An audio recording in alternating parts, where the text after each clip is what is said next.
नई के चले दुल्हन नई के चलना, जैसे बांसवा नेवेला वैसे नई के चलना। नई के नेवते सासु नई के नेवतना, हमारा पापा के पोसल का दहिया नई के नेवतना।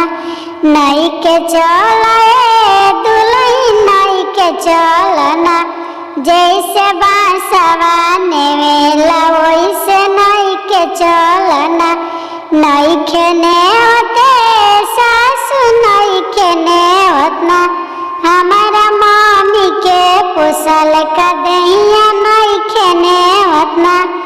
उतरिया वो दुल्हन तू कितना चोना कइलू, उतरिया वो दुल्हन तू कितना चोना कइलू। खेलत रहलू गुल्ली डंडा कन्या बन के अइलू, उतरिया वो दुल्हन तू कितना चोना